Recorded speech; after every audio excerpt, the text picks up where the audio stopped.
ಮಹಾಲಕ್ಷ್ಮಿ ವೈಕುಂಠದಿಂದ ಕೊಲ್ಲಾಪುರಕ್ಕೆ ಬಂದು ನೆಲೆಸಿದ್ದಾಳೆ. ಪರಮಾತ್ಮನೂ ಕೂಡ ತಾನೂ ಭೂಲೋಕಕ್ಕೆ ಹೋಗಿ ಯಾವುದಾದರೂ ಸ್ಥಳದಲ್ಲಿ ವಾಸ ಮಾಡಿ ಅನಂತರ ಕೊಲ್ಲಾಪುರದ ಲಕ್ಷ್ಮಿಯನ್ನು ಬರಮಾಡಿಕೊಳ್ಬೇಕು ಅಂತ ಸಂಕಲ್ಪ ಮಾಡಿದ. ಪರಮಾನಂದ ಭರಿತವಾದ ವೈಕುಂಠವನ್ನು ಬಿಟ್ಟು ಭೂಲೋಕಕ್ಕೆ ಬಂದ. ಭೂಲೋಕದಲ್ಲಿ ಎಲ್ಲಿ ವಾಸ ಮಾಡಬೇಕು ಅಂತ ವಿಚಾರ ಮಾಡಿದ. ಬಹಳ ವಿಸ್ತಾರವಾದದ್ದು ಭೂಲೋಕ. ಅದರಲ್ಲಿ ವೆಂಕಟಾಚಲ ಬಹಳ ಶ್ರೇಷ್ಠವಾದದ್ದು ಅಂತ ಪರಮಾತ್ಮನಿಗೆ ಅನಿಸ್ತು. ಸಾಕ್ಷಾತ್ ಶೇಷಾವತಾರೋಸೌ ಸರ್ವಧಾತು ವಿರಾಜಿತಃ ವೈಕುಂಠ ಸದೃಶೋ ದಿವ್ಯೋ ನಾರಾಯಣ ಸಮಾಶ್ರಯ.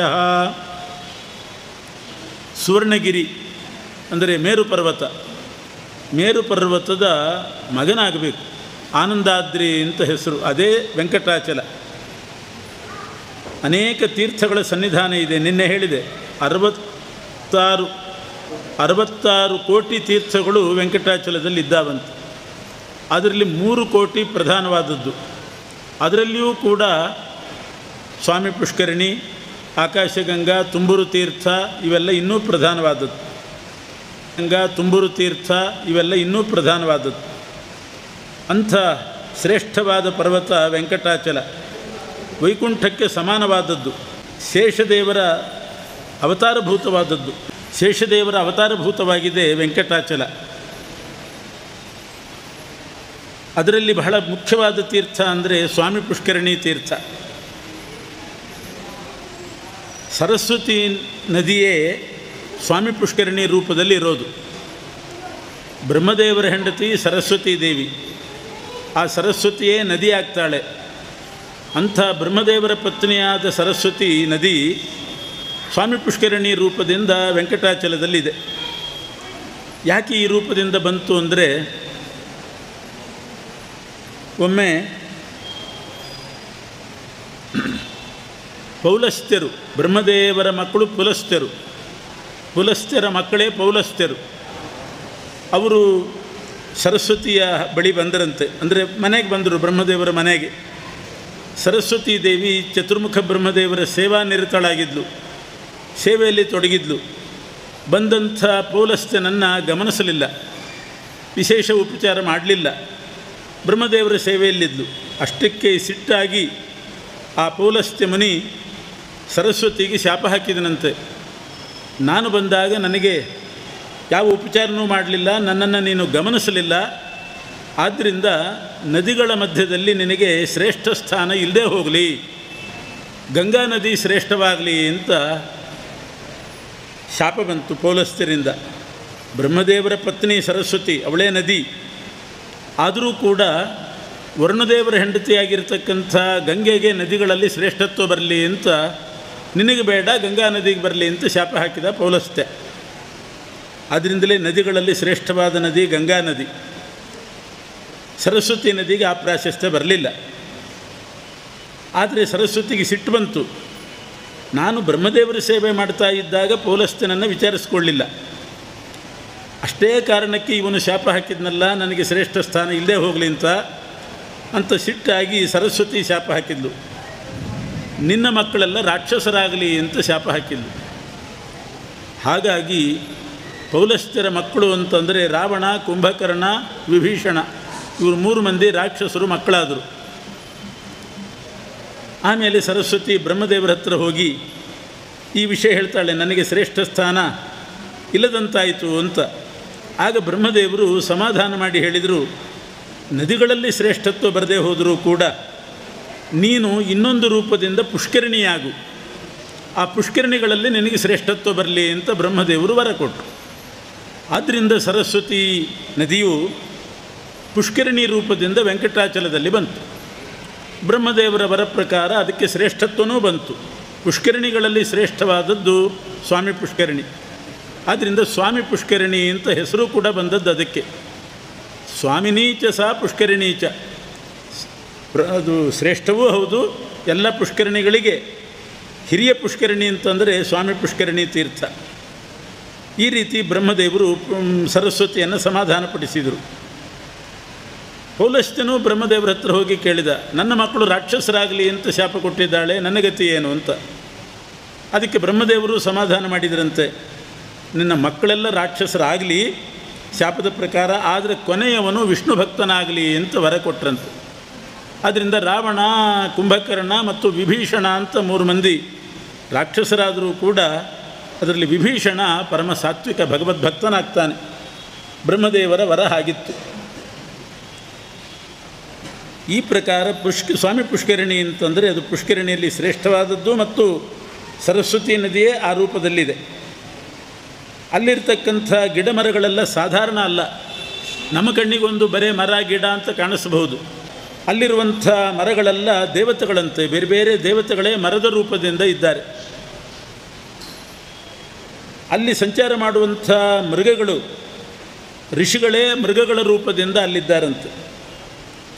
ಅಲ್ಲಿ ಹಾರಾಡುವ ಪಕ್ಷಿಗಳೆಲ್ಲ ಪಿತೃದೇವತೆಗಳಂತೆ. ಅಲ್ಲಿರುವ ಒಂದೊಂದು ಕಲ್ಲು ಕೂಡ ಯಕ್ಷ ಕಿನ್ನರ ಸ್ವರೂಪ ಅಂತ ಹೇಳಿದ್ದಾರೆ. ಪಾಷಾಣಕ್ಕೂ ಕೂಡ ಜೀವ ಇರ್ತದೆ ಅಂತ ಉಂಟು. ಅದರಿಂದ ತಿರುಪತಿ, ಇದು ವೆಂಕಟಾಚಲದಲ್ಲಿರ್ತಕ್ಕಂಥ ಪಾಷಾಣಗಳು, ಕಲ್ಲುಗಳು, ಅದು ಯಕ್ಷ ಕಿನ್ನರ ಸ್ವರೂಪ ಅಂತ ಹೇಳಿದ್ದಾರೆ. ಕೆಲವು ಕಲ್ಲುಗಳಲ್ಲಿ ಒಳಗಡೆ ಜೀವ ಇರ್ತದಂತೆ. ಹುಲ್ಲು, ಕಟ್ಟಿಗೆ, ಕಲ್ಲು, ಅದರಲ್ಲೆಲ್ಲ ಯಾವುದೋ ಕರ್ಮದಿಂದ ಜೀವರಿರ್ತಾರಂತೆ. ಆ ಕಲ್ಲು ಕೂಡ ಬೆಳೀತದೆ ಅಂತ ಹೇಳ್ತಾರೆ. ಕೆಲವು ಕಲ್ಲು ಬೆಳೀತದಂತೆ, ಒಂದು ಹಂತದಲ್ಲಿ ಬೆಳೆಯೋದು ನಿಲ್ತದೆ. ಅದರ ಅದೃಷ್ಟ ಮುಗಿತು ಅಂತಂದರೆ ಅಲ್ಲಿದ್ದ ಜೀವನು ಹೋಗಿ ಅದು ಶಿಲೆ ಆಗ್ತದೆ, ಆಮೇಲೆ ಜಡವಾಗ್ತದಂತೆ. ಹಾಗಾಗಿ ತಿರುಪತಿ ವೆಂಕಟಾಚಲದಲ್ಲಿರ್ತಕ್ಕಂಥ ಕಲ್ಲುಗಳಿಗೂ ಆ ಮಹತ್ವ ಉಂಟು. ಅಲ್ಲಿರುವ ಗಿಡ ಮರಗಳೆಲ್ಲ ಬಹಳ ವಿಶೇಷ ದೇವತಾ ಸನ್ನಿಧಾನ. ಅದೆಲ್ಲ ವಿಸ್ತಾರವಾಗಿ ಹೇಳಿದ್ದಾರೆ ವ್ಯಾಖ್ಯಾನಗಳಲ್ಲಿ. ಹಲಸಿನ ಮರದಲ್ಲಿ ಪಿತೃದೇವತೆಗಳಿರ್ತಾರಂತೆ. ಪಾರಿಜಾತದಲ್ಲಿ ಹನುಮಂತನ ಸನ್ನಿಧಾನ ಇರ್ತದಂತೆ. ಇದಕ್ಕೆಲ್ಲ ಪ್ರಮಾಣ ಕೊಟ್ಟಿದ್ದಾರೆ. ಆದ್ದರಿಂದಲೇ ಪಿತೃದೇವತೆಗಳು ಹಲಸಿನ ಹಣ್ಣಿನಲ್ಲಿರ್ತಾರೆ ಅಂತ ಹೇಳಿ ಕೆಲವು ಕಡೆ ಶ್ರಾದ್ದದಲ್ಲಿ ವಿಶೇಷವಾಗಿ ಹಲಸು ಬಳಸೋದುಂಟು. ಹಲಸಿನ ಹಣ್ಣಿನ ಭಕ್ಷ್ಯ ಇದನ್ನೆಲ್ಲ ಮಾಡ್ತಾರೆ, ಹಲಸು ಉಪಯೋಗಿಸ್ತಾರೆ. ಪಿತೃದೇವತೆಗಳ ಸನ್ನಿಧಾನ. ಪಾರಿಜಾತದಲ್ಲಿ ಹನುಮಂತನಂತೆ. ಹೀಗೆ ಪ್ರತಿಯೊಂದು ಗಿಡ ಮರಗಳಲ್ಲಿ ದೇವತೆಗಳ ಸನ್ನಿಧಾನ ಇದೆ. ತರವೋ ದೈವತಗಣಾಹ ಮೃಗಾಶ್ಚ ಋಷಿಪುಂಗವಾಹ. ಅಲ್ಲಿರ್ತಕ್ಕಂಥ ಮೃಗಗಳು ಅಂದರೆ ಋಷಿಗಳೇ. ಒಬ್ಬರು 30 ವರ್ಷ, 35, 40 ವರ್ಷದ ಹಿಂದಿನ ಮಾತು. ಏನೋ ಜೀವನದಲ್ಲಿ ಜುಗುಪ್ಸೆ ಬಂತು. ಆ ಮನುಷ್ಯ ತಿರುಪತಿಗೆ ಹೋದ, ದೇವರ ದರ್ಶನ ಮಾಡಿದ. ಆಮೇಲೆ ಒಂದಿಷ್ಟು ವಿಷ ತಗೊಂಡಂತೆ, ಖರೀದಿ ಮಾಡಿದ, ಅಂಗಡಿಯಿಂದ ವಿಷ ಖರೀದಿ ಮಾಡಿದ. ತಿರುಪತಿ ತಿಮ್ಮಪ್ಪನ ಲಡ್ಡು ತಗೊಂಡ. ಆ ವಿಷ ಕುಡಿದು ವಿಷ ತಿಂದು ಸಾಯಬೇಕು ಅಂತ ಅವನಿಗೆ ಅನಿಸ್ತು. ಆದರೆ ಹಾಗೆ ವಿಷ ತಿನ್ನಲಿಕ್ಕಾಗಲಿಲ್ಲ. ಲಡ್ಡು ಒಡೆದು ಆ ಲಡ್ಡಿನಲ್ಲಿ ವಿಷ ಹಾಕಿ ಪುನಃ ಲಡ್ಡು ಕಟ್ಟಿ ತಿನ್ನಬೇಕು ಅಂತ ದೂರ ಹೋಗಿ ಒಂದು ಕಲ್ಲಿನ ಮೇಲೆ ಕೂತಿದ್ದಂತೆ. ಇನ್ನೇನು ಆ ವಿಷ ಬೆರೆಸಿ ಲಡ್ಡು ಕಟ್ಟಿ ತಿನ್ನಬೇಕು ಅಂತ ಹೊರಟಾಗ ಅಕಸ್ಮಾತ್ ಹಿಂದಿನಿಂದ ಒಂದು ಕೋತಿ ಬಂದು ಆ ಲಡ್ಡು ಕಸ್ಕೊಂಡು ಹೋಯ್ತಂತೆ. ಆ ಕ್ಷಣ ತಪ್ಪಿತು. ಆಮೇಲೆ ಅವನಿಗೆ ಆತ್ಮಹತ್ಯೆ ಮಾಡಿಕೊಳ್ಬೇಕು ಅನ್ನೋ ವಿಚಾರನೂ ಹೋಯ್ತಂತೆ. ಮತ್ತೆ ವಾಪಸ್ ಬಂದಿದ್ದಾನೆ. ಏನರ್ಥ ಇದು? ಮೃಗಾಶ್ಚ ಋಷಿಪುಂಗವಾಹ. ಅಲ್ಲಿರ್ತಕ್ಕಂಥ ಮೃಗಗಳು ಋಷಿಗಳಂತೆ. ಋಷಿಗಳಿಗೆ ಕಾರುಣ್ಯ ಜಾಸ್ತಿ. ಲೋಕಾಃ ಸರ್ವೇ ಸುಖಿನೋ ಭವಂತು ಅಂತ ಹೇಳ್ತಾರೆ. ಲೋಕಾಃ ಸಮಸ್ತ ಸುಖಿನೋ ಭವಂತು ಅಂತ ಬಯಸುವವರು ಋಷಿಗಳಂತೆ. ದೇವತೆಗಳು ಹಾಗೆ ಬಯಸೋದಿಲ್ಲ. ಲೋಕಾಃ ಸಮಸ್ತ ಸುಖಿನೋ ಭವಂತು ಅಂತ ಹೇಳೋದಿಲ್ಲ. ಯಾರ್ಯಾರ ಯೋಗ್ಯತೆ ಎಷ್ಟು ಅಂತ ಗೊತ್ತಿರ್ತದೆ. ಭಗವಂತನ ಸಂಕಲ್ಪದಂತೆ ಅವರವರಿಗೆ ಆಯಾ ಶಿಕ್ಷೆ ಆಗಲಿ, ಕೆಲವರು ಸುಖಿಗಳಾಗಲಿ, ಕೆಲವರು ದುಃಖಿಗಳಾಗಲಿ ಅಂತ ದೇವತೆಗಳು ಬಯಸ್ತಾರೆ, ತತ್ವಾಭಿಮಾನಿ ದೇವತೆಗಳು. ಆದರೆ ಋಷಿಗಳಿಗೆ ಅಷ್ಟಿಲ್ಲ. ಅವರೆಲ್ಲ ಎಲ್ರಿಗೂ ಸುಖವಾಗಲಿ ಅಂತ ಬಯಸುವವರು ಋಷಿಗಳು. ಹೀಗೆ ಆಕಸ್ಮಿಕವಾಗಿ ನಡೆದ ಘಟನೆ. ಅಕಸ್ಮಾತ್ ಅದಕ್ಕೆ ಕರುಣೆ ಬಂತು. ಸಾಯ್ತಾನಲ್ಲ ಇವನು ಅಂತ ಉಳಿಸ್ಬೇಕು ಅಂತ ಆ ಕೋತಿ ಬಂದು ಯಾವ ಋಷಿನೋ ಏನೋ. ಹೀಗೆಲ್ಲ ಆಗೋದುಂಟು. ಇದು ತಿರುಪತಿಯ ಬೆಟ್ಟದ ವೈಶಿಷ್ಟ್ಯ ಅಂತ ಹೇಳಿದ್ದಾರೆ. ಅಂಥ ಪರ್ವತ ವೆಂಕಟಾಚಲ ಅಂತ ಭಾವಿಸಿ ಶ್ರೀನಿವಾಸ ಆ ಸ್ವಾಮಿ ಪುಷ್ಕರಣಿಯ ದಕ್ಷಿಣ ಭಾಗದಲ್ಲಿ ತಿಂತ್ರಿಣಿ ವೃಕ್ಷದ ಬುಡದಲ್ಲಿ, ಅಂದರೆ ಹುಣಸೆ ಮರದ ಬುಡದಲ್ಲಿರ್ತಕ್ಕಂಥ ಒಂದು ಹುತ್ತದಲ್ಲಿ ವಾಸ ಮಾಡಿದ. 10,000 ವರ್ಷಗಳು ಕಳೀತು. 10,000 ವರ್ಷ ದ್ವಾಪರ ಮುಗಿಲಿಕ್ಕಿತ್ತು. ಆವಾಗಲೇ ಬಂದಿದ್ದ. ದ್ವಾಪರ ಮುಗಿಯುವವರೆಗೆ ಅಲ್ಲಿದ್ದ. ಕಲಿಯುಗ ಪ್ರಾರಂಭ ಆಯಿತು. ಕಲಿಯುಗ ಪ್ರಾರಂಭ ಆದಾಗ ಅಲ್ಲಿ ಒಬ್ಬ ಚೋಳರಾಜ ಅಂತ ಒಬ್ಬ ರಾಜ, ಧನಂಜಯ ಅಂತ, ಸರ್ಪಗಳಲ್ಲಿ ಶ್ರೇಷ್ಠವಾದ ಸರ್ಪ. 8 ಜಾತಿಯ ಸರ್ಪಗಳು ಬಹಳ ಶ್ರೇಷ್ಠವಾದದ್ದು ಅಂತ ಉಂಟು. ಅದರಲ್ಲಿ ಧನಂಜಯ ಅಂತ ಒಬ್ಬನು ಸೇರ್ತಾನೆ. ಆ ಧನಂಜಯ ಅನ್ನುವಂಥ ಸರ್ಪರಾಜನ ಮಗಳು, ಅವಳಲ್ಲಿ ಹುಟ್ಟಿದಂಥವನು ಚೋಳರಾಜ. ಆ ಚೋಳರಾಜ ಆ ಭಾಗವನ್ನು ಆಳುತ್ತಿದ್ದಂತೆ. ಶ್ರೀನಿವಾಸ ಕಲಿಯುಗ ಪ್ರಾರಂಭ ಆಯಿತು. ಆ ಚೋಳರಾಜನ ಅಧೀನದಲ್ಲಿ ಆ ಭೂಭಾಗ ಎಲ್ಲ ಇತ್ತು. ಆವಾಗ ಲಕ್ಷ್ಮೀದೇವಿ ಗೋಪಾಲ ಕನ್ನಿಕೆ ಆದಳು, ದನ ಕಾಯುವ ಹುಡುಗಿ ಆದಳು. ಬ್ರಹ್ಮದೇವರು ಹಸುವಾದರು, ರುದ್ರದೇವರು ಕರುವಾದರು. ಲಕ್ಷ್ಮೀದೇವಿನೇ ಗೋಪಾಲಿಕೆಯಾಗಿ ದನ ಕಾಯುವ ಹುಡುಗಿಯಾಗಿ ಆ ದನ ಮತ್ತು ಕರುಗಳನ್ನು ತಂದು ತಗೊಂಡು ಬಂದಲ್ಲಿಗೆ. ಚೋಳರಾಜ ಎಲ್ಲಿಗೋ ಹೊರಟಿದ್ದಂತೆ. ಚೋಳರಾಜ ಹೊರಟಾಗ ಅವನಿಗೆ ಎದುರಾಗಿ ಲಕ್ಷ್ಮೀದೇವಿ ಬಂದಳು. ಅಂದರೆ ದನ ಕಾಯುವ ಹುಡುಗಿ ದನ ಕರು ಹಿಡ್ಕೊಂಡು ಬಂದಳು. ಇದು ಶುಭ ಶಕುನ. ಎಲ್ಲಿಯಾದರೂ ಮನೆಯಿಂದ ಹೊರಟಾಗ ಎದುರುಗಡೆ ಹಸು ಬಂದರೆ, ಹಸು ಕರು ಬಂದರೆ ಶುಭ ಶಕುನ ಅಂತ ಉಂಟು. ಇಂಥ ಶುಭ ಶಕುನ ಪದಾರ್ಥಗಳು ಕಂಡಾಗ ಅದನ್ನು ನಾವು ಖರೀದಿ ಮಾಡಬಹುದಾಗಿದ್ದರೆ ತೊಗೊಂಡೇ ಬಿಡಬೇಕಂತೆ, ಅದು ಶಾಸ್ತ್ರದಲ್ಲಿದೆ. ಆದ್ದರಿಂದ ಚೋಳರಾಜ ಕೇಳಿದಂತೆ, ನಾನು ಹೊರಟಾಗ ಸರಿಯಾಗಿ ಎದುರುಗಡೆ ದನ ಕರು ಬಂತು, ಇದು ಶುಭ ಶಕುನ, ಇದನ್ನು ಮಾರ್ತೀಯಾ ನನಗೆ ಅಂತ ಕೇಳಿದಂತೆ. ಅದಕ್ಕೆ ಬಂದದ್ದು ಅಂದ್ಲು ಅವಳು. ಮಾರಲಿಕ್ಕೆ ಬಂದಿದ್ದೇನೆ, ಮಾರ್ತೇನೆ, ಆದರೆ 10ರೊಂದಿಗೆ 11 ಅಂತ ಈ ಹಸುವನ್ನು ಆ ರೀತಿ ಮಾಡಬಾರ್ದು. ಇದು ಒಳ್ಳೆ ವಿಶಿಷ್ಟವಾದ ಹಾಲು ಕೊಡ್ತಕ್ಕಂಥ ಹಸು. ಕೆಲವು ಹಸುಗಳಿರ್ತದೆ ಭಾರಿ ಹಾಲು ಕೊಡ್ತದಂತೆ. ಕೆಲವು ಹಾಲಿನಲ್ಲಿ ಸುವರ್ಣದ ಗುಣ ಇರ್ತದೆ ಅಂತ ಉಂಟು. ಯಾವುದು ಗಿರ್ ಅಂತ ಒಂದು ಹಸು ಜಾತಿ ಇದೆಯಂತೆ ಗುಜರಾತ್ನಲ್ಲಿ, ಅದರಲ್ಲಿ ಸುವರ್ಣಾಂಶ ಇರ್ತದಂತೆ ಆ ಹಸುವಿನ ಹಾಲಿನಲ್ಲಿ. ಅದರ ಹಾಗೆ ಬಹಳ ವಿಶಿಷ್ಟವಾದ ಹಾಲು ಕೊಡ್ತಕ್ಕಂಥದ್ದು. 10ರೊಂದಿಗೆ 11 ಅಂತ ಮಾಡಿಕೊಡ್ದು ವಿಶೇಷವಾಗಿ ಸಾಕಬೇಕು ಅಂತ ಹೇಳಿ ಮಾರಿ ಹೋದ್ಲು ಲಕ್ಷ್ಮೀದೇವಿನೇ. ಆ ದನ ಕರುಗಳನ್ನು ತಗೊಂಡ ಚೋಳರಾಜ. ವಿಶೇಷ ಹಸು ಅಂತ ಗೊತ್ತಾಯಿತು. ಹೆಂಡತಿಗೆ ಹೇಳಿದಂತೆ, ಇದು ಬಹಳ ವಿಶೇಷ ಹಾಲು ಕೊಡ್ತದಂತೆ, ಇದನ್ನು ಮಗನಿಗಾಗಿ ಮೀಸಲಿಡು, ಇದರ ಹಾಲನ್ನೇ ಮಗನಿಗೆ ಕೊಡಿಸು, ಇದರ ಹಾಲನ್ನು ಮಗನಿಗೆ ಕೊಡಿಸು. ಬಹಳ ವಿಶೇಷವಾದ ಹಾಲು. ಪುತ್ರಾರ್ಥ ಮಕರೋತ್ತದ ಬಹುಕ್ಷೀರ ಪ್ರದಾಂ ತಾಂ ಸಹ ಪುತ್ರಾರ್ಥ ಮಕರೋತ್ತದ.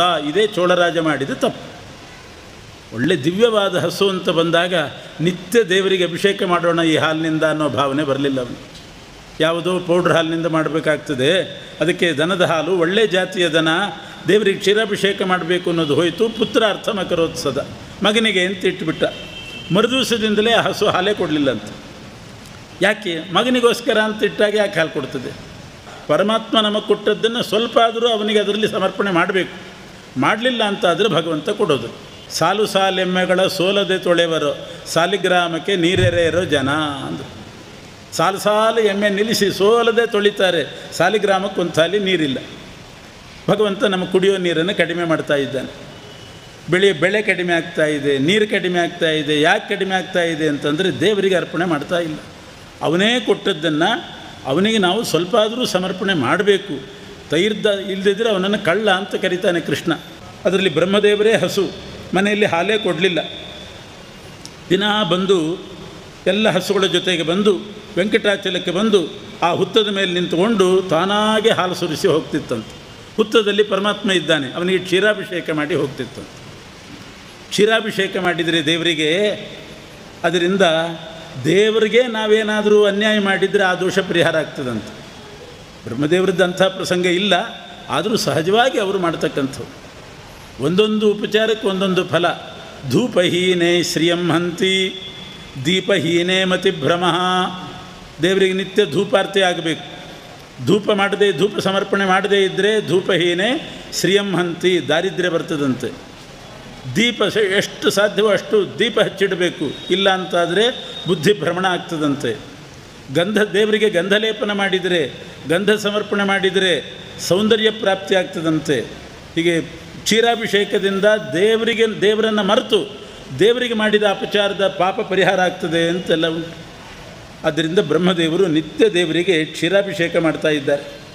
ಆಮೇಲೆ ಮನೆಯಲ್ಲಿ ಹಾಲು ಕೊಡಲಿಲ್ಲ ಅಂತ ಗೊತ್ತಾಯಿತು.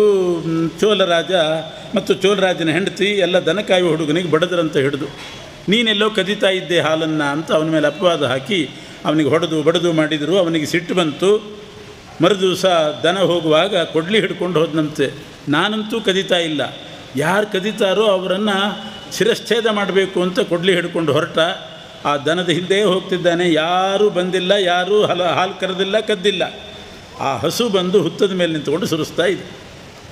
ಇದು ಮಾಡಿದ ಅನ್ಯಾಯ ನನಗೆ ಏಟು ಬಿತ್ತಲ್ಲ ಅಂತ ಸಿಟ್ಟಾಗಿ ಆ ಕೊಡ್ಲಿ ತೊಗೊಂಡು ಆ ದನಕ್ಕೆ ಹೊಡಿತೇನೆ ಅಂತ ಹೊಡಿಲಿಕ್ಕೆ ಹೊರಟ. ಎತ್ತಿದ್ದಾನೆ ಕೊಡ್ಲಿ, ಇನ್ನೇನು ಪ್ರಹಾರ ಮಾಡಬೇಕು. ಅಷ್ಟರಲ್ಲೇ ಹುತ್ತದಲ್ಲಿರ್ತಕ್ಕಂಥ ಪರಮಾತ್ಮ ಯೋಚನೆ ಮಾಡಿದ, ನಾನೊಂದು ಪ್ರತಿಜ್ಞೆ ಮಾಡಿದ್ದೀನಿ. ಏಕೇನ ತುಳಸಿ ಮಾತ್ರ ದಲೇನಾಪಿ, ಒಂದು ತುಳಸಿ ದಳ ಸಾಲಿಗ್ರಾಮದ ಮೇಲಿಟ್ಟು ಕೃಷ್ಣ ಪ್ರೀತನಾಗು. ಒಂದು ಬಿಂದೋದಕ ಅಂತ, ಒಂದು ಗಂಗೆಯ ಒಂದು ಬಿಂದು ಉದಕ ದೇವರಿಗೆ ಹಾಕಿ ಒಂದು ತುಳಸಿ ದಳ ಇಟ್ಟು ಓಂ ಓಂ ನಮೋ ನಾರಾಯಣಾಯ ಓಂ ಅಂತ ಇಷ್ಟು ಹೇಳಿದರೆ, ಅಷ್ಟು ಸಮರ್ಪಣೆ ಮಾಡಿದರೂ ನಾನು ಅವನನ್ನು ರಕ್ಷಣೆ ಮಾಡ್ತೇನೆ ಅಂತ ನಾನು ಪ್ರತಿಜ್ಞೆ ಮಾಡಿದ್ದೀನಿ. ನಿತ್ಯ ಕ್ಷೀರಾಭಿಷೇಕ ಮಾಡ್ತಕ್ಕಂಥ ಈ ದನಕ್ಕೆ ಇವತ್ತು ಕೊಡಲಿ ಏಟು ಬೀಳ್ತಾ ಇದೆ. ನಾನು ಇದನ್ನು ರಕ್ಷಣೆ ಮಾಡದೇ ಇದ್ದರೆ ನನ್ನ ಮಾತಿನ ಮೇಲೆ ಏನು ವಿಶ್ವಾಸ ಉಳೀತದೆ? ಅದರಿಂದ ಇವತ್ತು ಈ ಹಸುವನ್ನು ಕಾಪಾಡಬೇಕು ಅಂತ ಅನಿಸ್ತು ಪರಮಾತ್ಮನಿಗೆ. ಇನ್ನೇನು ದನಕ್ಕೆ ಪ್ರಹಾರ ಬೀಳಬೇಕು, ಅಷ್ಟೊತ್ತಿಗೆ ಹುತ್ತದಿಂದ ಮೇಲೆ ಬಂದ. ಆ ದನವನ್ನು ಆ ಕಡೆ ದಬ್ಬಿದ, ತನ್ನ ತಲೆ ಮೇಲೆ ಏಟು ಬಿತ್ತು. ಅವನು ಹೊಡೆಯುವಾಗ ದನ ದಬ್ಬಿದ, ಇವನಿಗೆ ಬಿತ್ತು ಏಟು. ತಲೆ ಒಡಿತು, ಶಿರಸ್ಫೋಟನ ಮಾಪನ್ನಂ, ತಲೆ ಒಡಿತು, ರಕ್ತ ಚಿಮುಲಿಕ್ಕೆ ಶುರುವಾಯಿತು. ಕಾರಂಜಿಯಂತೆ ರಕ್ತ ಪುಟ್ಟಿದು ಚಿಮ್ತಾ ಇದೆ. ಈಗ ಈ ದೃಶ್ಯ ನೋಡಿ ಗೋಪಾಲಕ ದನಕಾಯಿ ಹುಡುಗ ಸತ್ತೇ ಹೋದನಂತೆ. ಸತ್ತೋದ. ಆ ದನ ಮನೆಗೆ ಬಂತು, ಮನೆಯಲ್ಲಿ ಹೊರಲಾಡ್ತಾ ಇದೆ. ಏನಾಯಿತೋ ಏನೋ ಅಂತ ಚೋಳರಾಜ ದನವನ್ನು ವೈದ್ಯರ ಹತ್ರ ಕರ್ಕೊಂಡು ಹೋಗೋಣ ಅಂತ ಹೊರಟ್ರೆ ಅವನ ಕೈಯಿಂದ ಬಿಡಿಸ್ಕೊಂಡು ವೆಂಕಟಾಚಲಕ್ಕೆ ಬರ್ತಾ ಇದೆಯಂತೆ. ಅವನು ಹಿಂಬಾಲಿಸಿ ಬಂದ. ಏನಿದು ನೋಡೋಣ ಅಂತ ಬಂದರೆ ಅಲ್ಲಿ ಗೋಪಾಲಕ ದನಕಾಯಿ ಹುಡುಗ ಸತ್ತು ಹೋಗಿದ್ದ. ರಕ್ತ ಇನ್ನೂ ಚಿಮ್ತಾ ಇತ್ತಂತೆ. ಅದು ಎಷ್ಟು ರಕ್ತವೋ ಗೊತ್ತಿಲ್ಲ. ಅಲ್ಲ ದನಕಾಯಿ ಹುಡುಗ ಸತ್ತು ಆಮೇಲೆ ವೆಂಕಟಾಚಲದಿಂದ ಚೋಳರಾಜನ ಮನೆಗೆ ಹೋಗಿ ಆ ರಾಜ ಬರೋ ತನಕನೂ ರಕ್ತ ಚಿಮ್ತಾ ಇತ್ತಂತೆ. ಎಷ್ಟಿರ್ತದೆ ರಕ್ತ? ಇದು ಭೌತಿಕ ರಕ್ತ ಅಲ್ಲ. ತತ್ಕಾಲದಲ್ಲಿ ಪರಮಾತ್ಮ ರಕ್ತವನ್ನು ಸೃಷ್ಟಿ ಮಾಡಿದನಂತೆ. ಸೃಷ್ಟಿ ಮಾಡಿ ಚಿಮ್ಮಿಸ್ತಾ ಇದ್ದಾನೆ. ಅದು ಕಾರಂಜಿಯಂತೆ ಪುಟ್ಟಿತಾ ಇದೆ. ರಕ್ತ ಸೃಷ್ಟಿ ಅದು. ಈ ಕೃಷ್ಣ ಕಂಸನ ವಧೆ ಮಾಡಬೇಕು ಅಂತ ಮಧುರಾಪಟ್ಟಣಕ್ಕೆ ಹೋದನಂತೆ. ಮಧುರಾಪಟ್ಟಣಕ್ಕೆ ಹೋಗುವಾಗ ದಾರಿಯಲ್ಲಿ ಅಲ್ಲೊಬ್ಬ ಕ್ಷೌರಿಕ ಇದ್ದ. ಅವನ ಹತ್ರ ಕ್ಷೌರ ಮಾಡಿಸ್ಕೊಂಡಂತೆ ಕೃಷ್ಣನ ತಲೆ ಕೂದಲು ಕತ್ತರಿಸೋರು ಯಾರು? ಎಲ್ಲ ಜ್ಞಾನಾನಂದಮಯ ಅವನದ್ದು ಅವಯವ ಎಲ್ಲ ಜ್ಞಾನಾನಂದಮಯ. ಅಂಥ ಕೂದಲನ್ನು ಕತ್ತರಿಸಲಿಕ್ಕೆ ಸಾಧ್ಯವೇ? ಸುಮ್ಮನೆ ಅವನು ಕತ್ತರಿ ಪ್ರಯೋಗ ಮಾಡ್ತಿದ್ದ. ಇವನು ತುಂಡು ಕೂದಲು ಸೃಷ್ಟಿ ಮಾಡಿ ಉದುರಿಸ್ತಿದ್ದ ಪರಮಾತ್ಮ. ಆಚಾರ್ಯ ಹೇಳ್ತಾರೆ ಹೀಗೆ, ಕ್ಷೌರಿಕ ಮಾಡಿ ಅವನು ವೈಕುಂಠದಲ್ಲೂ ಕ್ಷೌರ ಮಾಡುವನಂತೆ ಕೃಷ್ಣನಿಗೆ, ಭಗವಂತನಿಗೆ ವೈಕುಂಠದಲ್ಲಿ. ಕೃಷ್ಣ ಭೂಮಿಯಲ್ಲಿ ಬಂದಾಗ ಅವನು ಬಂದಿದ್ದಂತೆ. ಕೆಲವರು ಒಬ್ಬರನ್ನೇ ಇಟ್ಟಿರ್ತಾರೆ, ಬೇರೆಯವ್ರಿಗೆ ಸರಿ ಹೋಗಲ್ಲ. ಅದಕ್ಕೆ ಅವನು ಇಲ್ಲಿಗೆ ಬಂದಿದ್ದಂತೆ. ಅವನು ಕ್ಷೌರ ಮಾಡಿದನಂತೆ. ಏನು ಕ್ಷೌರ? ಆ ತಲೆ ಕೂದಲು ಕತ್ತರಿಸಲಿಕ್ಕೆ ಸಾಧ್ಯವೇ? ಅದು ಜ್ಞಾನಾನಂದಮಯವಾದದ್ದು. ಸುಮ್ಮನೆ ಅವನು ಪ್ರಯೋಗ ಮಾಡ್ತಿದ್ದ. ತುಂಡು ಕೂದಲನ್ನು ಇವನು ಸೃಷ್ಟಿ ಮಾಡಿ ಉದುರಿಸ್ತಿದ್ದ, ಇಷ್ಟೇ.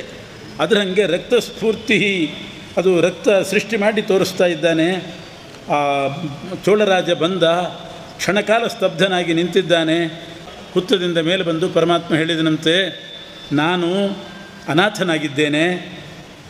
ಅನಾಥನೇ ಮತ್ತೆ ಯಾರಿದ್ದಾರೆ? ಪರಮಾತ್ಮನಿಗೆ ನಾಥ ಯಾರು? ನಮಗೆಲ್ಲ ನಾಥ ಸ್ವಾಮಿ. ಅವನಿಗೆ ಯಾರೂ ನಾಥರಿಲ್ಲ. ನಿಜವಾದ ಅನಾಥ ಅವನೇ. ನಾವೆಲ್ಲ ಸನಾಥರು. ಅವನೇ ನಾನು ಅನಾಥ. ಹೆಂಡತಿ ಮಕ್ಕಳು ಎಲ್ಲರನ್ನೂ ಕೂಡ ಬಿಟ್ಟು ಇಲ್ಲಿ ಬಂದು 10,000 ವರ್ಷ ಆಯಿತು. ನನ್ನ ಪಾಡಿಗೆ ನಾನಿದ್ದೆ, ಯಾರಿಗೇನೂ ಮಾಡಿದವನಲ್ಲ. ಇವತ್ತು ನಿನ್ನ ರಾಜ್ಯದಲ್ಲಿ ನನಗೆ ಸಿಕ್ಕಂಥ ಶಿಕ್ಷೆ ಏನಂದರೆ ತಲೆ ಒಡ್ಡಿತು. ಆದ್ದರಿಂದ ಕಲಿಯುಗ ಮುಗಿಯೋ ತನಕ ನಿನ್ನ ಪಿಶಾಚಿ ಆಗು ಅಂತ ಶಾಪ ಹಾಕಿಬಿಟ್ಟು.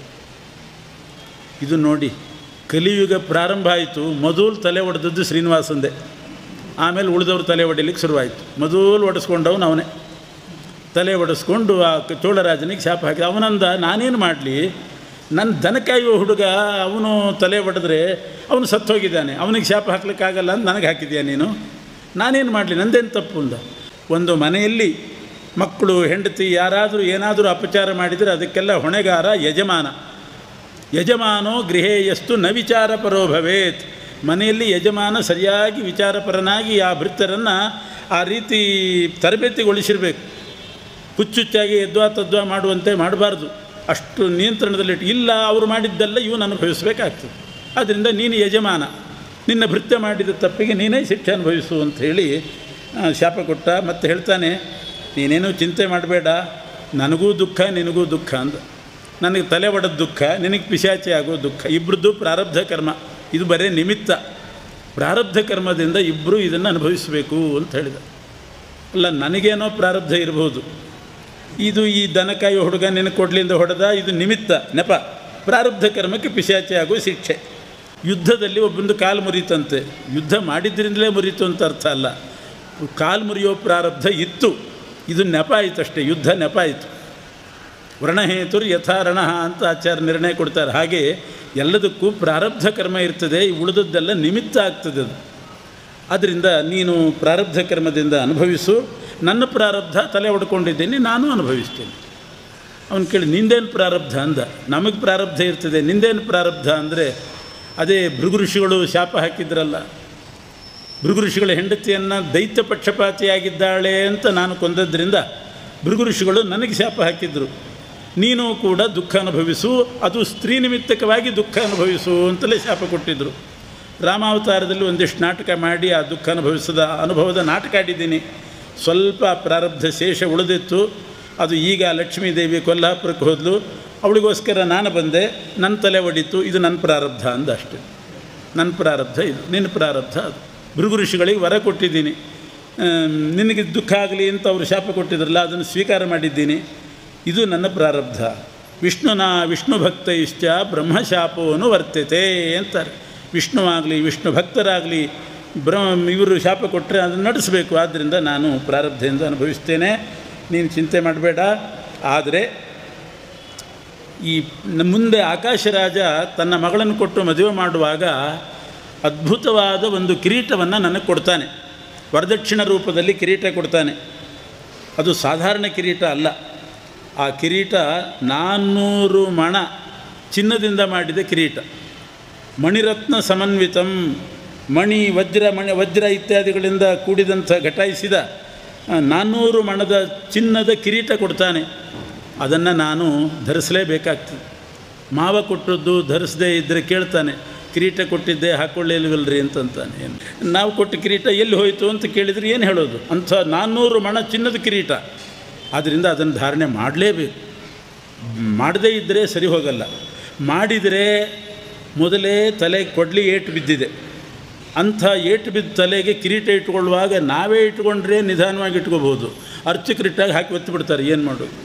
ಅವ್ರಿಗೇನು ಗೊತ್ತು ನಮ್ಮ ಕಷ್ಟ? ಹಾಕಿ ಒತ್ತಿಬಿಟ್ರು ಅಂತಂದರೆ ತಲೆ ಎಲ್ಲ ನೋವು. ಆದ್ದರಿಂದ ಏನು ಮಾಡಲಿಕ್ಕೆ ಆಗೋದಿಲ್ಲ. ಅದಕ್ಕೆ ಒಂದು ಉಪಾಯ ಮಾಡ್ತೀನಿ. ಪ್ರತಿ ಶುಕ್ರವಾರ ಸಾಯಂಕಾಲ ಸ್ವಲ್ಪ ಹೊತ್ತು ಇಟ್ಕೊಂಡಿರ್ತೀನಿ ಅಷ್ಟೆ. ಪ್ರತಿ ಶುಕ್ರವಾರ ಸಾಯಂಕಾಲ ಧಾರಣೆ ಮಾಡೋದು ಅಂತ ಮಾಡ್ಕೊಂಡಿದ್ದೀನಿ. ಆ ಹೊತ್ತಿಗೆ ಆ ಕಿರೀಟ ಇಟ್ಟುಕೊಳ್ಳುವಾಗ 6 ಗಳಿಗೆ ನಾನು ದುಃಖದ ನಾಟಕ ಮಾಡ್ತೇನೆ, ನನ್ನ ಕಣ್ಣಲ್ಲಿ ನೀರು ಬರ್ತದೆ, ಆವಾಗ ನಿನಗೆ ಸುಖ ಆಗ್ತದೆ ಅಂತ ಆ ಚೋಳರಾಜನಿಗೆ ಇಷ್ಟು ಅವಧಿ ಹೇಳಿ ಕೊಟ್ಟು ಕಳಿಸ್ತಾನೆ ಶ್ರೀನಿವಾಸ. ಆಮೇಲೆ ಬೃಹಸ್ಪತ್ಯಾಚಾರನ ಸ್ಮರಣೆ ಮಾಡಿದ. ಬೃಹಸ್ಪತ್ಯಾಚಾರ ಬಂದರು. ಕೊಡ್ಲಿ ಏಟು ಬಿದ್ದಿದೆ, ಅದು ಮುಂದೆ ಅದು ವಿಸ್ತಾರ ಆಗಬಾರ್ದು, ಹಬ್ಬಬಾರ್ದು, ತಲೆ ತುಂಬ ಸೆಪ್ಟಿಕ್ ಆಗಬಾರ್ದು, ಇದಕ್ಕೆಲ್ಲ ಏನು ಔಷಧಿ ಮಾಡಬೇಕು ಅಂತ ಕೇಳಿದಾಗ ಬೃಹಸ್ಪತ್ಯಾಚಾರ್ಯ ಹೇಳಿದ್ರಂತೆ, ಅತ್ತಿ ಗಿಡ ಅಂತ ಇರ್ತದೆ, ಅದರದ್ದು ಕಡ್ಡಿಗಳನ್ನು ಮುರಿದ್ರೆ ಹಾಲು ಬರ್ತದೆ. ಆ ಹತ್ತಿ ಗಿಡದ ಕಡ್ಡಿ ಮುರಿದು ಆ ಹಾಲಿನಲ್ಲಿ ಹತ್ತಿಯನ್ನು ಮುಳುಗಿಸಿ ತೊಯಿಸಿ ಆ ಹತ್ತಿಯನ್ನು ಗಾಯದ ಮೇಲೆ ಇಟ್ಕೊಂಡ್ರೆ ಏನೂ ಆಗೋದಿಲ್ಲ, ಬೇಗ ವಾಸಿ ಆಗ್ತದೆ. ಆದ್ದರಿಂದ ಇಂಥ ಉಪಾಯ ಮಾಡು ಅಂತಂದರು. ಅವತ್ತಿನಿಂದ ಶ್ರೀನಿವಾಸ ದಿನ ಬೆಳಗ್ಗೆ ಬರೋದು, ಹುತ್ತದಿಂದ ಮೇಲೆ ಬರೋದು, ಹತ್ತಿ ಗಿಡ ಹುಡುಕಿ ಅದರ ಹಾಲು ತೆಗೆದು ಹತ್ತಿ ಹುಡುಕಿ ಹತ್ತಿಯನ್ನು ಮುಳುಗಿಸಿ ತಲೆ ಮೇಲೆ ಇಟ್ಟುಕೊಂಡು ಔಷಧೋಪಚಾರ ಮಾಡಿಕೊಂಡಿದ್ದಾನೆ. ಇದು ಒಂದು ರೀತಿ ಪ್ರಾರಬ್ಧನೆ. ಲಕ್ಷ್ಮೀದೇವಿ ಬಿಟ್ಟು ಹೋದಕ್ಕೆ ಇಷ್ಟೆಲ್ಲ ಆಯಿತು. 10,000 ವರ್ಷ ಕಾಲಹರಣ ಮಾಡೋಣ ಅಂತ ಭೂಲೋಕಕ್ಕೆ ಬಂದು ಹುತ್ತದಲ್ಲಿ ಸೇರಿದರೆ ಇದೆಲ್ಲ ಆಯಿತು. ಏನು ಗೋಳು ಅಂತ ಅನ್ನಿಸ್ತದೆ ನೋಡುವಾಗ. ಆದರೆ ವ್ಯಾಸರು ಹೇಳ್ತಾರೆ, ಇದೆಲ್ಲ ಭಗವಂತನ ದುಃಖ, ಗೋಳು ಅಂತ ಅಂದ್ಕೋಬೇಡಿ. ಅವನು ರಾಮಾವತಾರದಿಂದ ವಿಹಾರ ಮಾಡ್ತಾ ಇದ್ದ, ಅಲ್ಲಿ ಕೆಲವು ಸಲ ಕೃಷ್ಣಾವತಾರದಿಂದ ವಿಹಾರ ಮಾಡ್ತಾ ಇದ್ದ. ಯಾಕೆ ಅಂದರೆ ಆ ತಿಂತ್ರಿಣಿ ವೃಕ್ಷ ಹುಣಸೆ ಮರ ಏನಿತ್ತು ಅದು ದಶರಥನ ಸ್ವರೂಪ ಅಂತ, ಅದರಲ್ಲಿ ದಶರಥನ ಸನ್ನಿಧಾನ. ಅದರ ಬುಡದಲ್ಲಿರ್ತಕ್ಕಂಥ ಹುತ್ತದಲ್ಲಿ ಕೌಸಲ್ಯಾದೇವಿ ಆ ಬೆಟ್ಟ ಅಂತೂ ಸಾಕ್ಷಾತ್ ಶೇಷಾವತಾರೋಸೌ, ಶೇಷಾವತಾರ ಆದ್ದರಿಂದ ಲಕ್ಷ್ಮಣನ ಸ್ವರೂಪ. ಹೀಗೆ ಹುಣಸೆ ಗಿಡ ದಶರಥ, ಹುತ್ತ ಕೌಸಲ್ಯಾದೇವಿ, ಮತ್ತು ಆ ಬೆಟ್ಟ ಎಲ್ಲ ಲಕ್ಷ್ಮಣನ ಸ್ವರೂಪ. ಸುತ್ತಮುತ್ತಲೂ ಇದ್ದ ಪ್ರದೇಶ ಎಲ್ಲ ಅಯೋಧ್ಯೆ ಅಂತ ಭಾವಿಸಿ ರಾಮಾವತಾರದಿಂದ ಕ್ರೀಡೆ ಮಾಡ್ತಾ ಇದ್ದ ಪರಮಾತ್ಮ ನೋಡೋರಿಗೆ ಮಾತ್ರ ತಲೆ ಒಡ್ಕೊಂಡು ಔಷಧೋಪಚಾರ ಮಾಡಿಕೊಂಡು ದುಃಖ ಪಟ್ಟುಕೊಂಡಿದ್ದಾನೆ ಅಂತ ದುಷ್ಟರ ಮೋಹನಕ್ಕೋಸ್ಕರ ನಿಜವಾಗಿಯೂ ರಾಮಾವತಾರದಿಂದ ಇತ್ತು. ಕೆಲವೊಮ್ಮೆ ಕೃಷ್ಣಾವತಾರದಿಂದ ವಿಹಾರ ಮಾಡ್ತಿದ್ದಂತೆ. ಆವಾಗ ತಿಂತ್ರಿಣಿ ವೃಕ್ಷದಲ್ಲಿ ಹುಣಸೆ ಮರದಲ್ಲಿ ವಸುದೇವ, ಹುತ್ತದಲ್ಲಿ ದೇವಕೀ ದೇವಿ, ಆ ಪರ್ವತ ಎಲ್ಲ ಶೇಷಾಚಲ ಹೇಗಿದ್ದರು ಅಂದರೆ ಬಲರಾಮನ ಸ್ವರೂಪ. ಆ ಪ್ರದೇಶ ಎಲ್ಲ ಮಧುರಾಪಟ್ಟಣ. ಆ ಸುವರ್ಣಮುಖರಿ ನದಿ ಅಂತೇನಿದೆ ಅದೇ ಯಮುನಾ ನದಿ. ಅದು ಸ್ವಾಮಿ ಪುಷ್ಕರಣಿಯೇ ಯಮುನಾ ನದಿ ಅಂತ ಭಾವಿಸ್ತಾ ಇದ್ದ. ಗೋಪಿಕಾಸ್ತ್ರೀಯರು ಬೇಕಲ್ಲ, ಕೃಷ್ಣಾವತಾರದಿಂದ ಕ್ರೀಡೆ ಮಾಡಬೇಕಾದ್ರೆ ಹಾರಾಡುವ ಪಕ್ಷಿಗಳೆಲ್ಲ ಗೋಪಿಕಾಸ್ತ್ರೀಯರು, ಅಲ್ಲಿ ಸಂಚಾರ ಮಾಡುವ ಪ್ರಾಣಿಗಳೆಲ್ಲ ಯಾದವರು ಅಂತ ಭಾವಿಸ್ತಾ ಇದ್ದ. ಹೀಗೆ ಕೆಲವೊಮ್ಮೆ ಕೃಷ್ಣಾವತಾರದಿಂದ ಕೆಲವೊಮ್ಮೆ ರಾಮಾವತಾರದಿಂದ ಪರಮಾತ್ಮ ವಿಹಾರ ಮಾಡಿಕೊಂಡು ಲೀಲಾಮಯನಾಗಿ ಲೀಲೆ ಮಾಡ್ತಾ ಇದ್ದ ಅಷ್ಟೇ ಹೊರತು ಯಾವುದೇ ರೀತಿ ದುಃಖ ಅನುಭವಿಸಿದವನಲ್ಲ ಪರಮಾತ್ಮ. ಒಂದೊಂದು ಸಲವಂತೂ ಅದನ್ನು ವೈಕುಂಠ ಅಂತಲೇ ಭಾವಿಸ್ತಿದ್ದಂತೆ. ವೆಂಕಟಾಚಲವೇ ವೈಕುಂಠ. ಅಲ್ಲಿ ಸಂಚಾರ ಮಾಡುವ ಕಪಿ ಮೊದಲಾದಂಥ ವಾನರಾದ್ಯಾಹ, ಕಪಿ ಮೊದಲಾದ ಪ್ರಾಣಿಗಳೆಲ್ಲ ಸನತ್ಕುಮಾರ ಮೊದಲಾದವರಂತೆ. ಪಕ್ಷಿಗಳೆಲ್ಲ ಮುಕ್ತ ಬ್ರಹ್ಮರಂತೆ. ಅಂದರೆ ಒಂದೊಂದು ಕಲ್ಪದಲ್ಲಿ ಒಬ್ಬೊಬ್ಬ ಬ್ರಹ್ಮ ಮುಕ್ತನಾಗಿ ಅನೇಕ ಮುಕ್ತರಿರ್ತಾರೆ ಮೋಕ್ಷದಲ್ಲಿ. ಅಲ್ಲಿರುವ ಪಕ್ಷಿಗಳೆಲ್ಲ ಮುಕ್ತ ಬ್ರಹ್ಮರು, ಮೃಗಗಳೆಲ್ಲ ಮುಕ್ತ ರುದ್ರರು, ವಾನರಾದಿಗಳೆಲ್ಲ ಸನತ್ಕುಮಾರ ಪ್ರಮುಖರು. ಸಾಕ್ಷಾತ್ ವಾಸುದೇವನೇ ಶ್ರೀನಿವಾಸನಾಗಿ ಅಲ್ಲಿದ್ದಾನೆ. ಸುವರ್ಣಮುಖರಿ ನದಿ ಅನ್ನೋದು ವಿರಜಾ ನದಿ ಅಂತ ಭಾವಿಸ್ತಾ ಇದ್ದ. ಮನುಷ್ಯ ದೇಹ ಬಂದಾಗ ಇಂಥ ವೆಂಕಟಾಚಲಕ್ಕೆ ಒಂದು ಬಾರಿಯಾದರೂ ಹೋಗಲೇಬೇಕು, ಆ ಭಗವಂತ ಪ್ರೀತನಾಗ್ತಾನೆ. ಇದು ವೆಂಕಟಾಚಲದ ವೈಶಿಷ್ಟ್ಯ ಅಂತ ಭಾವಿಸಿ ಅಲ್ಲಿ ಬಂದ. ಇದು ವೇದ ಪ್ರತಿಪಾದ್ಯ. ವೆಂಕಟಾಚಲ ಸಾಕ್ಷಾತ್ ವೇದಮಯ ಅಂದರೆ ವೇದ ಪ್ರತಿಪಾದ್ಯ ಅಂತ ಅರ್ಥ. ಅರಾಯಿ ಅಂದರೆ ಬಡವರಿಗೆ ಸಂಬೋಧನೆ ಮಾಡೋದು. ರಾಯಿ ಅಂದರೆ ಹಣ, ಸಂಪತ್ತು. ರೈ ಅಂತ ಶಬ್ದ, ಅದು ಸಂಪದ್ವಾಚಕ. ಅರಾಯಿ ಸಂಪತ್ತಿಲ್ಲದ, ಹಣ ಇಲ್ಲದ ಬಡವರೇ. ಕಾಣೆ ಅಂದರೆ ಕಣ್ಣಿಲ್ದಿದ್ದವರು, ಒಂದು ಕಣ್ಣಿಲ್ದಿದ್ದವರು ಅಥವಾ ಅಂಗವಿಕಲರಾದವರು. ವಿಕಟೆ ಕಾಲು ಇಲ್ಲದೇ ಇದ್ದರೆ ಅಂಥ ಅಂಗವಿಕಲರಾದವರೇ. ಗಿರಿಂಗಚ್ಚ ಯಾವುದಾದ್ರೂ ಸಹಾಯ ಪಡೆದು ನೀವು ಒಂದು ಸಲ ಬೆಟ್ಟಕ್ಕೆ ಹೋಗ್ರಿ. ಅಲ್ಲಿ ಸಿರಿಂಬಿಠಸ್ಯ ಅಂದರೆ ಶ್ರೀನಿವಾಸ. ಸಿರಿ ಅಂದರೆ ಸಂಪತ್ತು. ಸಿರಿಂಬಿಠಸ್ಯ ಲಕ್ಷ್ಮೀಪತಿಯಾದ ಪರಮಾತ್ಮ ಇದ್ದಾನೆ. ಅವನ ವರ್ಚಸ್ಸಿನಿಂದ ನಿಮಗೆ ಬೇಕಾದಷ್ಟು ಸಂಪತ್ತು ಭಾಗ್ಯ ಸುರಿತಾನೆ. ನೀವು ಬೆಟ್ಟಕ್ಕೆ ಹೋಗ್ರಿ ಅಂತ ವೇದ ಹೇಳ್ತಾ ಇದೆ. ಇಂಥ ಬೆಟ್ಟ ಅಂತ ಭಾವಿಸಿ ಅಲ್ಲಿದ್ದ. ಇನ್ನು ಕಲ್ಯಾಣ ವಿಧಿ ಏನು ಶ್ರೀನಿವಾಸಂದು ಅಂತ ಋಷಿಗಳು ಪ್ರಶ್ನೆ ಮಾಡಿದಾಗ ಶತಾನಂದರು ಹೇಳ್ತಾರೆ, ಒಮ್ಮೆ ಶ್ರೀನಿವಾಸ ಔಷಧೋಪಚಾರಕ್ಕೆ ಅಂತ ಹೊರಗೆ ಬಂದಾಗ ಹುತ್ತದಿಂದ ಅರುಣೋದಯ ಕಾಲಕ್ಕೆ ಹೊರಗೆ ಬಂದಂತೆ. ಆವಾಗ ಅಲ್ಲಿ ವರಾಹದೇವರ ದರ್ಶನ ಆಗ್ತದೆ. ಅದು ಮೂಲತಃ ವರಾಹ ಕ್ಷೇತ್ರ, ವರಾಹದೇವರ ಸನ್ನಿಧಾನ. ಅಲ್ಲಿ ವರಾಹದೇವರ ದರ್ಶನ ಆಯಿತು. ಯಾರೋ ಒಬ್ಬ ಧಾನ್ಯ ಚೋರನನ್ನು ಕೊಂದು ವರಾಹದೇವರು ಬರ್ತಾ ಇದ್ರಂತೆ. ಶ್ರೀನಿವಾಸನ ದರ್ಶನ ಆಯಿತು. ಏನಿಲ್ಲಿ ಅಂತ ಲೌಕಿಕವಾಗಿ ಪರಸ್ಪರ ಮಾತಾಡಿಕೊಂಡ್ರಂತೆ, ಏನಿಲ್ಲಿ ಬಂದಿದ್ದೆ ಅಂತ. ಶ್ರೀನಿವಾಸ ಸಹಜವಾಗಿ ಹೇಳ್ತಾನೆ, ವರಾಹದೇವರು ಕೇಳಿದರು, ಏನು ಶ್ರೀನಿವಾಸ ಇಲ್ಲಿ ಅಂತ. ಏನಿಲ್ಲಿ ಅಂತ ಕೇಳಿದ ಕೂಡಲೇ ಶ್ರೀನಿವಾಸ ಎಲ್ಲ ನಾರದರು ಮಾಡಿದ ಅನಾಹುತ ಅಂತ ಹೇಳಿದಂತೆ. ಏನದು ನಾರದರು ಮಾಡಿದ ಅನಾಹುತ? ನಾರದರು ಹೋಗಿ ಆ ಕಶ್ಯಪಾದ ಋಷಿಗಳನ್ನು ಯಜ್ಞ ಯಾರಿಗೆ ಸಮರ್ಪಣೆ ಮಾಡ್ತೀರಿ ಅಂತ ಕೇಳಿದರು. ಅದಕ್ಕೆ ಭೃಗು ಋಷಿಗಳು ಯಾರಿಗೆ ಮಾಡೋದು ಅಂತ ಪರೀಕ್ಷೆ ಮಾಡಲಿಕ್ಕೆ ತ್ರಿದೇವತಾ ಪರೀಕ್ಷೆಗೆ ಹೋದರು. ಆವಾಗ ನನ್ನನ್ನು ಸರ್ವೋತ್ತಮ ಅಂತ ಪರೀಕ್ಷೆ ಮಾಡಲಿಕ್ಕೆ ಒದ್ದರು ಭೃಗು ಋಷಿಗಳು. ನನ್ನ ಎದೆಗೆ ಒದ್ದದ್ದು ಲಕ್ಷ್ಮೀದೇವಿಗೆ ಏಟು ಬಿತ್ತಂತೆ. ವಕ್ಷೋ ನಿವಾಸಿನಿ. ಆದ್ದರಿಂದ ನನಗೇನು ಗೊತ್ತು, ನಾನು ಸಹಜವಾಗಿ ಭೃಗು ಋಷಿಗಳ ಪಾದ ತೊಳೆದೆ. ಆ ಸಿಟ್ಟಿನಿಂದ ಲಕ್ಷ್ಮೀದೇವಿ ಕೊಲ್ಲಾಪುರಕ್ಕೆ ಹೋದಲು. ಅದಕ್ಕೆ ನಾನು ಅವಳನ್ನು ಬರಮಾಡ್ಕೊಳ್ಳಿಕ್ಕೆ ಇಲ್ಲಿ ಬಂದೆ. ಇಲ್ಲಿ ಬಂದು ಈ ಹುತ್ತದಲ್ಲಿ ಸೇರಿದೆ. 10,000 ವರ್ಷ ಸುಖವಾಗಿದ್ದೆ. ಕಲಿಯುಗ ಪ್ರಾರಂಭ ಆಯಿತು, ನನ್ನ ತಲೆ ಒಡಿತು, ಅದಕ್ಕೆ ಔಷಧೋಪಚಾರಕ್ಕೆ ಬಂದಿದ್ದೀನಿ ಅಂತ. ಇದಕ್ಕೆಲ್ಲ ಮೂಲ ನಾರದರು. ಅವ್ರು ಕೇಳದೇ ಇದ್ದರೆ ಇದಾಗ್ತಿದ್ದಿಲ್ಲ. ಹಾಗೆ ಹೇಳಿ ಆಮೇಲೆ ಈ ಕ್ರೀಡೆ ಮಾಡಿದ್ರಂತೆ. ವರಾಹ ಬೇರೆ ಅಲ್ಲ, ಶ್ರೀನಿವಾಸ ಬೇರೆ ಅಲ್ಲ. ಇಷ್ಟೆಲ್ಲ ಹೇಳಿ ಶ್ರೀನಿವಾಸ ಕೇಳಿದಂತೆ, ಇದೆಲ್ಲ ನಿಮ್ಮದೇ ಸ್ಥಳ ಅಂತ ಗೊತ್ತಾಯಿತು, ನೀವು ಭೂವರಾಹ ದೇವರು, ನಾನು ಇಲ್ಲೇ ಇರಬೇಕು ಅಂತ ವಾಸ ಮಾಡಿದ್ದೇನೆ. ನನಗೆ ಈ ಹುತ್ತದ ಸುತ್ತಮುತ್ತ 100 ಹೆಜ್ಜೆ ಭೂಮಿ ಕೊಡ್ರಿ ಅಂತ ಕೇಳ್ತಾನೆ. 100 ಹೆಜ್ಜೆ ಭೂಮಿ ಬೇಕು ಅಂತ ಕೇಳಿದಾಗ ವರಾಹದೇವರು ಹೇಳಿದ್ರಂತೆ, ನೀನು ಬಂದು ಎಷ್ಟು ಸಮಯ ಆಯಿತು ಅಂದರು. 10,000 ವರ್ಷ ಆಯಿತು ಅಂತ ಅಂದ ಶ್ರೀನಿವಾಸ. 10,000 ವರ್ಷದಿಂದ ಸುಮ್ಮನೆ ಇದ್ದು ಈಗ ಭೂಮಿ ಬೇಕು ಅಂತ ಕಲಿಯುಗ ಪ್ರಾರಂಭ ಆದಮೇಲೆ ಕೇಳಿದರೆ ಅಷ್ಟು ಸುಲಭದಲ್ಲಿ ಸಿಗೋದಿಲ್ಲ. ಮೊದಲೇ ಕೇಳಿದರೆ ಚೀಪ್ ರೇಟಿಗೆ ಸಿಗ್ತಿತ್ತು. 10 ವರ್ಷ ಸುಮ್ಮನೆ ಇದ್ದು ಈಗ ಬೇಕು ಅಂತ ಕೇಳಿದರೆ ಅಷ್ಟು ಸುಲಭದಲ್ಲಿ ಸಿಗ್ತದೇನೋ, ಬೆಲೆ ಕೊಟ್ಟು ತೊಗೋಬೇಕಾಗ್ತದೆ, ಈಗ ಸಿಕ್ಕಾಪಟ್ಟೆ ಬೆಲೆ ಆಗಿದೆ ಅಂತ ನಾಟಕ ಮಾಡಿದ್ರಂತೆ, ವಿಡಂಬನೆ. ಆಗ ಶ್ರೀನಿವಾಸ ಹೇಳ್ತಾನೆ, ನಾನೇನು ಪರ್ಚೇಸ್ ಮಾಡೋದಿಲ್ಲ, ಖರೀದಿ ಮಾಡೋದಿಲ್ಲ, ಕಲಿಯುಗ ಮುಗಿಯೋ ತನಕ ಇರ್ತೀನಿ, ಆಮೇಲೆ ನಿನಗೆ ಬಿಟ್ಟು ಹೋಗ್ತೀನಿ ಇನ್ನಂತೆ. ಲೀಸ್ ತೊಗೊಳ್ಳೋದು ಅಂತಾರಲ್ಲ ಹಾಗೆ, ಲೀಸಿಗೆ ಕೊಟ್ಬಿಡು ಸಾಕು. ಆದರೂ ಸ್ಥಳಂ ಮೌಲ್ಯನ ಗೃಹ್ಯತಾಂ, ಆದರೂ ಬೆಲೆ ಕೊಡಬೇಕಾಗ್ತದೆ ಅಂತ ವರಾಹದೇವರು ಹೇಳ್ತಾರೆ. ಆಗ ಶ್ರೀನಿವಾಸ ಹೇಳಿದ, ಏನು ಬೆಲೆ ಕೊಡಲಿ, ಅಲ್ಲಿ ಏನು ಬರಿಗೈಯಲ್ಲಿ ಬಂದುಬಿಟ್ಟೆ, ಲಕ್ಷ್ಮಿ ಹೋದ್ಲು ಅಂತ ಬರಿಗೈಯಲ್ಲಿ ಬಂದು ಇಲ್ಲಿ ಸೇರಿದ್ದೀನಿ, ಒಂದು ಬಿಡಿ ಕಾಸು ನನ್ನ ಹತ್ರ ಇಲ್ಲ.